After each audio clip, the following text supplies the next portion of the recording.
ونؤمن به ونتوكل عليه ونعوذ بالله من شرور أنفسنا ومن سيئات أعمالنا من يهده الله فلا مضل له ومن يضلله فلا هادي له في كتابه الكريم يا أيها الذين آمنوا ادخلوا في السلم كافة ولا تتبعوا خطوات الشيطان إنه لكم عدو مبين قال رسول الله صلى الله عليه وسلم فمن رغب عن سنتي فليس مني صدق الله مولانا العلي العظيم وصدق رسوله النبي الكريم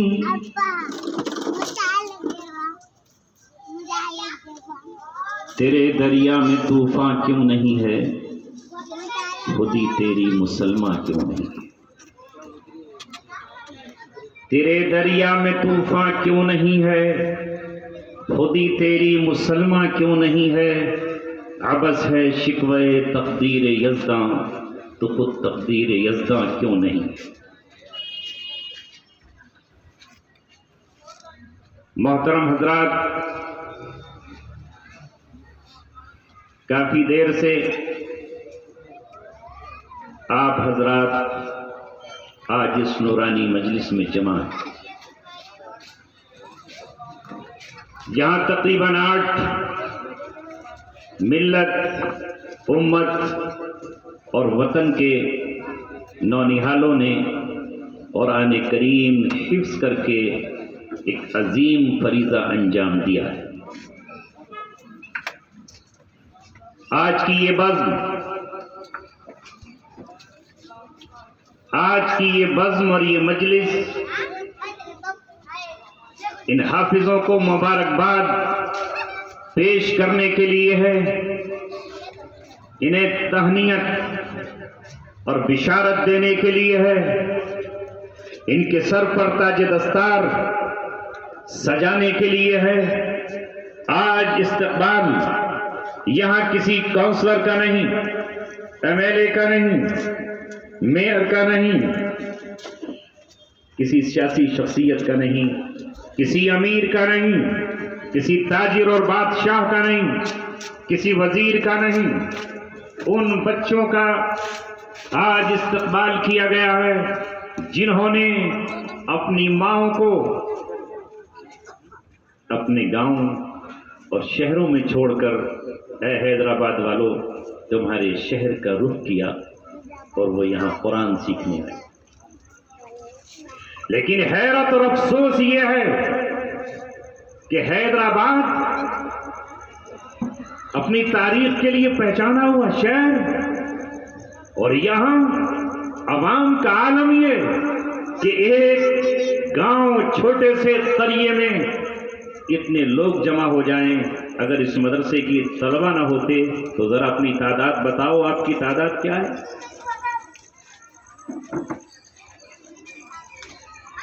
میں اپنی بات وہیں سے شروع کر رہا ہوں جہاں سے ابھی حضرت مولانا عبد القوی صاحب نے ختم کی ہے جو انہوں نے شکوہ کیا شکایت کی افسوس ظاہر کیا بہنوں کو پکارا نوجوانوں کو آواز دی اور اخیر میں ان کے دل کا درد چھلک کر لبوں پر آیا اور انہوں نے کہا کہ حکومتوں نے تم پر وہ ظلم نہیں کیا ہے جو ظلم تم اللہ تبارک و تعالیٰ کی اس کتاب کے ساتھ کر رہے ہو یہ کتاب اللہ تبارک و تعالیٰ کی کتاب ہے سچ تو یہ ہے حقیقت تو یہ ہے اور زمانہ اس حقیقت کو سمجھ رہا ہے کہ اپنے آپ میں اللہ تعالیٰ سے محبت کا دعویٰ کرنے والوں یہ محبت کے نام پر محض جھوٹ ہے فریب ہے اور اپنے آپ کو دھوکہ دینا ہے اللہ تبارک و تعالیٰ سے محبت نہیں ہے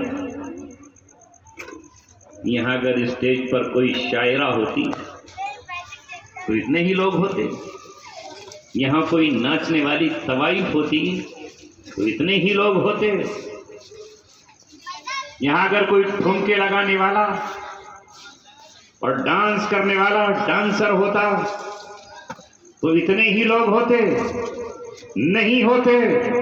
آج سے 1450 برس پہلے جنہوں نے قرآن کریم کے ساتھ وہ رویہ اختیار کیا تھا، نہ شکایت ہے، لیکن اے اپنے گھروں میں قرآن رکھنے والوں، اے قرآن کو اپنے مردوں کے وقت نزا پر پڑھنے والوں، اے قرآن کا ثواب پہنچا کر اپنے مردوں کے لیے جنت کی تمنا کرنے والوں، اے قرآن کریم کی آیتوں کو اپنے گلے میں لٹکا کر جن اور بھوت اور آصف سے بچاؤ کا یقین رکھنے والوں، اے قرآن کریم سے محبت کے دعوے داروں، یہ قرآن سے محبت کا اعلان ہے۔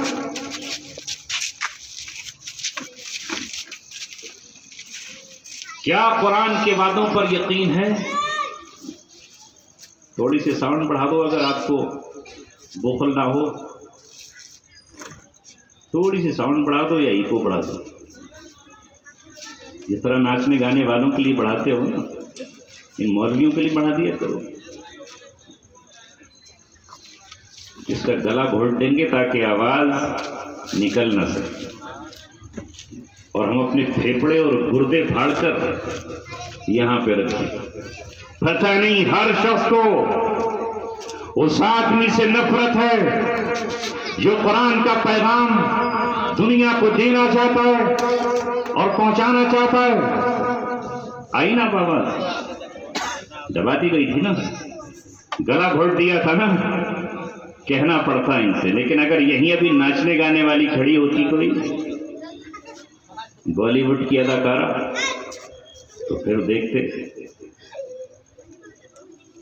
بعض جگہ تو مائک والے نہیں، دوسرے لوگ اس آواز کو کر دیتے۔ بہرحال وقت بہت مختصر ہے، تفسیرے میں وقت گزر جائے گا، تو میں ان 8 بچوں کو، میرے بچوں تم میرا مخاطب ہو، تمہاری محبت میں آیا ہوں۔ مفتی ابو رافع نے مجھے دعوت دی، میں نہیں جانتا یہ ندیم کون ہے، انہوں نے مجھے دعوت دی، اور آج صرف اور صرف قرآن کے پیغام کو پورا کرنے کے لیے، قرآن کی وعید سے ڈر کر میں آپ کے بیچ بیٹھا ہوں، ورنہ میں یہاں نہیں آتا۔ میرا نام پوسٹر پر تھا، میں نے وعدہ کر لیا تھا، ٹھیک 2 دن پہلے کل کا دن گزرا ہے، میں نے اپنی حقیقی ماں سگیمہ کو مٹی کے نیچے قبر میں دفن کیا ہے۔ میرا یہ وقت اپنے گھر کے لیے تھا، آنسو بہانے کے لیے تھا، قبر پر جا کر سورہ یاسین اور تلاوت کرنے کے لیے تھا۔ اے کاش تم نے مجھے اجازت دی ہوتی، مگر انہوں نے کہا کہ ہم نے آپ کا نام لکھ دیا ہے پوسٹر پر، عوام ہم سے کیا کہے گی، ہم سب کو جواب نہیں دے سکتے۔ میں نے دل پر پتھر رکھ کر سفر کیا، اور سفر اس لیے کیا کہ اے ماں، جس کے لیے تو نے مجھے اپنی ذات سے جدا کیا تھا، تو یہ چاہتی تھی کہ جس دن تو قبر میں جائے اس دن تیری قبر میں چراغ جلے، اس دن روشنی ہو، اس دن تیرا بیٹا دنیا کے سامنے قرآن کا پیغام پہنچا رہا ہو۔ اے میرے بچوں، 8 حافظ قرآن تمہیں میری اجڑی ہوئی کل کی صبح، کل کی شام، پرسوں کی دوپہر، پرسوں کی رات اور آج غمگین دن کی قسم ہے، ایک قرآن تم میری والدہ کے لیے پڑھ دینا، تاکہ میری ماں اگر آج قبر میں میرا انتظار کر رہی ہو تو آج قرآن اس کو وہاں پہنچے اور یہ کہے کہ شاباش بیٹے، تو نے صحیح کیا کہ گھر پہ نہ رہ کر کے حیدرآباد کا سفر کیا اور وہاں جا کر قرآن کے باتوں کو پورا کر کے اس دور میں بھی دکھایا۔ بے شک یہ قرآن تلاوت کی کتاب ہے، اس کا لفظ لفظ نور سے بھرا ہوا ہے، حکمتوں سے بھرا ہوا ہے، ادب سے بھرا ہوا ہے۔ دامن اس نے بھر دیے ہیں ان کے جنہوں نے قرآن پڑھا ہے، مگر یہاں سے لے کر کے دنیا کے آخری کنارے تک اہل ایمان سمجھ لیں، یہ قرآن محض پڑھنے کے لیے نہیں ہے، عمل کرنے کے لیے ہے۔ قرآن نے جو کہا ہے اسے دنیا میں عام کرنے کے لیے ہے، قرآن نے جو پیغام دیا ہے اس پر خود چلنے کے لیے ہے اور دنیا کی رہنمائی کرنے کے لیے ہے۔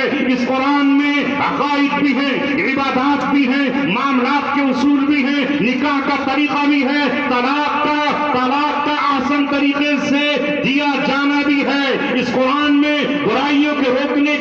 اصول اور ضوابط اور قواعد موجود ہیں.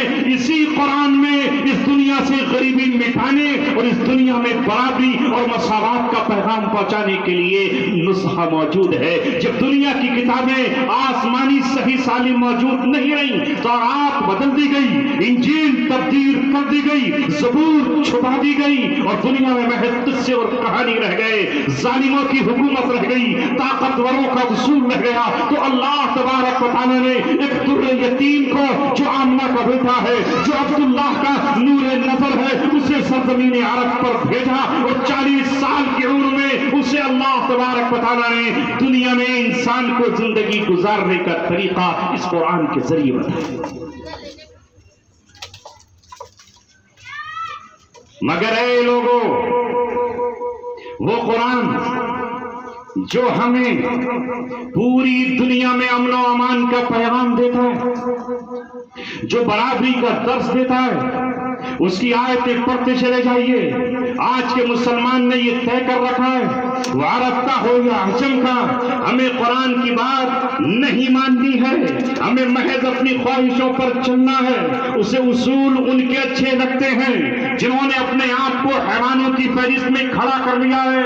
مجھے بتاؤ تو صحیح, قرآن کا نام ہی قرآن اس لیے پڑھا کہ قرآن کے معنی ہے پڑھی جانے والی کتاب, پڑھا جانے والا کلام. مگر آج قرآن کو کتنے لوگ نے فرمائے کہ لکھی ہوئی کتاب. اس قرآن نے بتایا کہ تمہیں کوئی معاہدہ کرنا ہے, تمہیں کوئی بات ہے تو اسے لکھ لو. یا ایھا الذین آمنوا اذا تداینتم بدین الی اجل مسمى فاکتبوا ولیکتب بینکم کاتب بالعدل. القرآن کہہ رہا ہے کہ جب تم کوئی لین دین کرو, ادھار کا کوئی سودا کرو تو اسے لکھ لیا کرو, اور لکھنے والوں سے کہا کہ تم سے مطالبہ کیا جائے تو لکھ دیا کرو.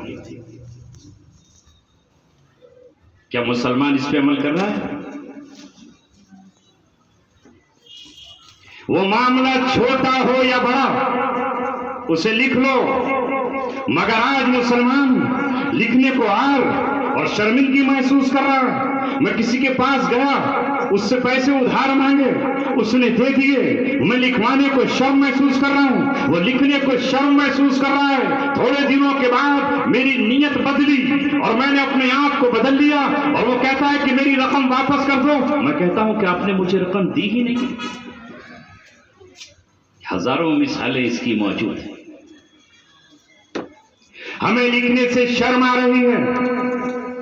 قرآن بیان کرتا ہے سورہ فتح میں صلح حدیبیہ کی پوری داستان چل رہی ہے. جب صلح وہاں پر ہو رہی ہے, حالانکہ اس زمانے میں لٹریٹ شخص بہت کم ہیں, پڑھے لکھے لوگ مدینہ اور مکہ میں نہیں ہیں, جزیرۃ العرب میں نہیں ہیں. لیکن آپ بتاؤ, نبی پاک صلی اللہ علیہ وسلم کا 1450 برس پہلے جو مدینہ میں معاہدہ ہوتا ہے یہود مدینہ سے, وہ آج تک لکھا ہوا کتابوں میں موجود ہے. اور صلح حدیبیہ پر جو تحریر لکھی جاتی ہے وہ محمد صلی اللہ علیہ وسلم کے موجود ہے. وہ نبی جو تمہیں کتابت کا حکم دینے آیا, وہ نبی جو تمہیں پڑھائی لکھائی سکھانے کے لیے آیا, جس پر پہلی وحی نازل ہوئی ہے اس میں پڑھنے کا حکم ہے, اس میں قلم کی اہمیت کو بیان کیا گیا ہے. اقرأ باسم ربک الذی خلق. سنو, مجھ پر اعتراض کرنے والوں اعتراض کر دینا, اور اگر تان و تشنی کا پتھر مارو تو مار دینا.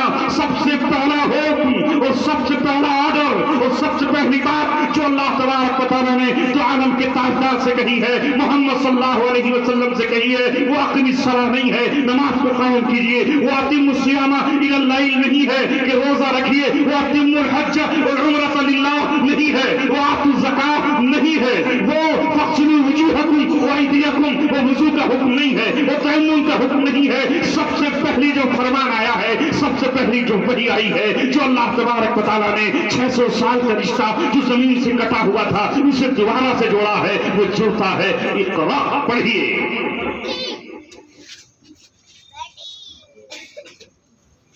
اقرأ باسم ربک الذی خلق. یہی ہے یا کچھ اور ہے؟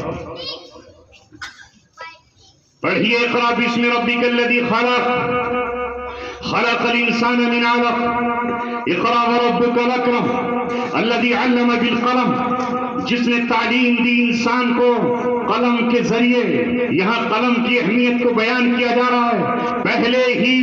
پہلے ہی میسج میں میسنجر کو میسج آیا آسمان سے.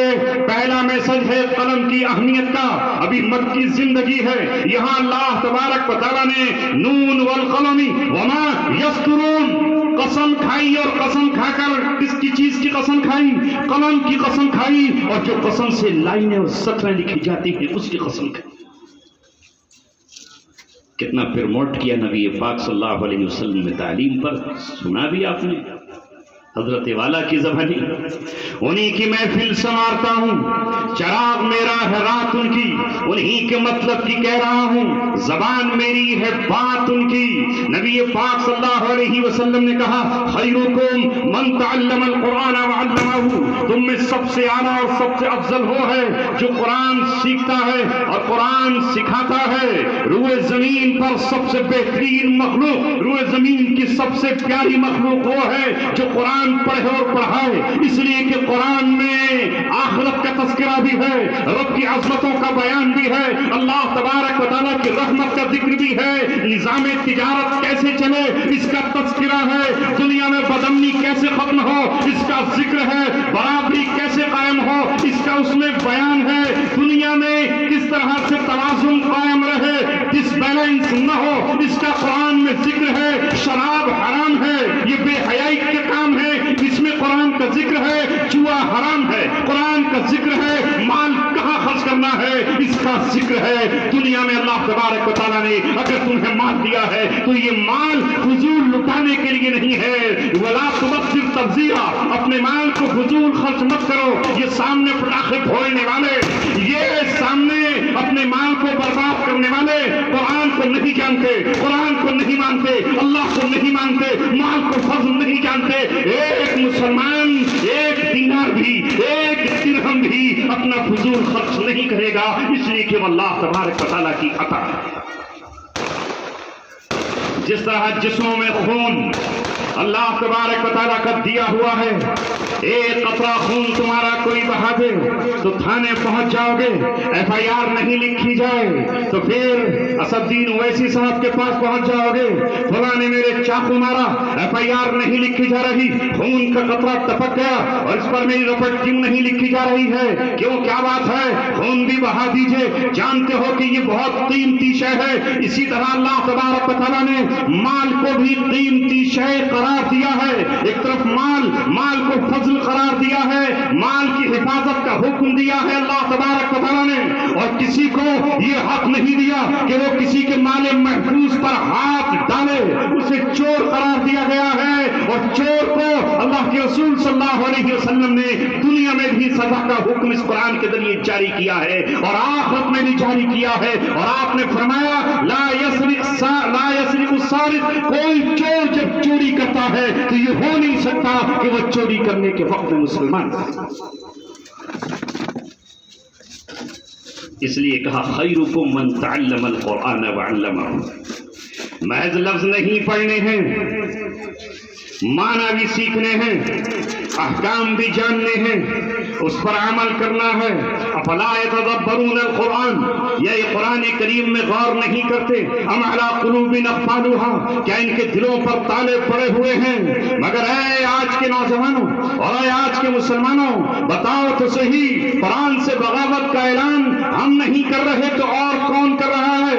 ابھی حضرت نے فرمایا ذرا غور کرو, ایک مہینے میں ہم نے قرآن پڑھا, قرآن کو چھو کر دیکھا. میں آپ سے اس سے آگے کا سوال کر رہا ہوں. قرآن کریم کہتا ہے وَلَا تَحَاضُّونَ عَلَىٰ طَعَامِ الْمِسْكِينِ, تمہیں کیا ہو گیا ہے کہ تم مسکینوں کے کھانے پر دوسروں کو ابھارتے بھی نہیں. وَتَأْكُلُونَ التُّرَاثَ أَكْلًا لَمًّا وَتُحِبُّونَ الْمَالَ حُبًّا جَمًّا.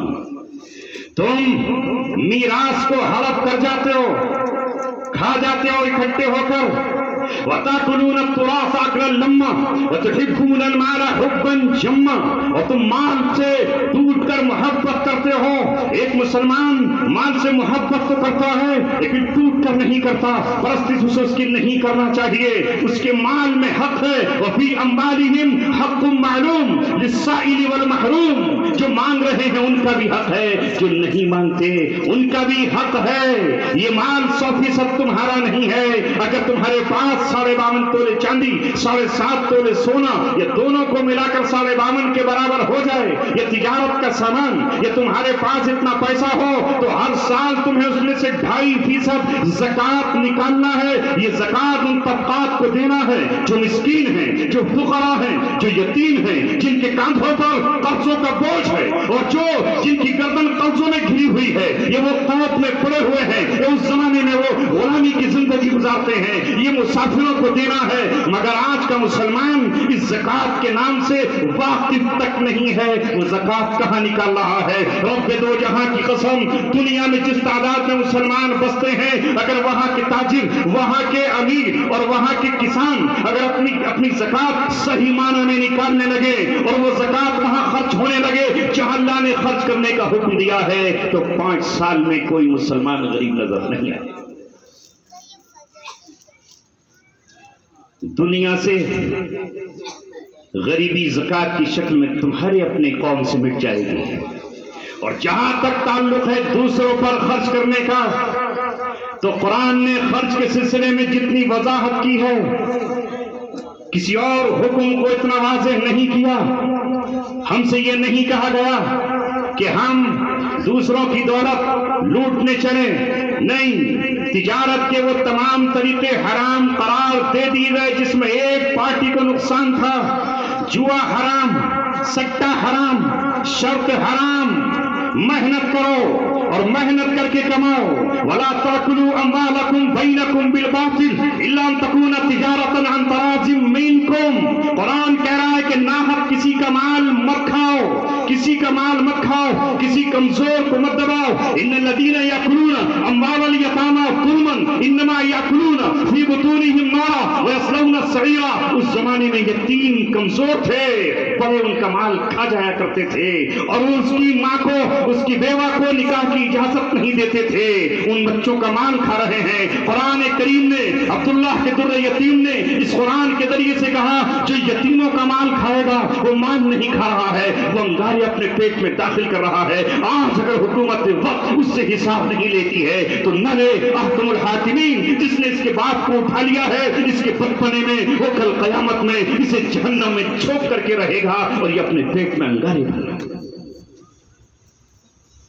بار بار قرآن نے یتیموں کے حقوق کی بات کی، عورتوں کے حقوق کی بات کی، یہاں تک کہ عورت کو برابری کا درجہ دیا۔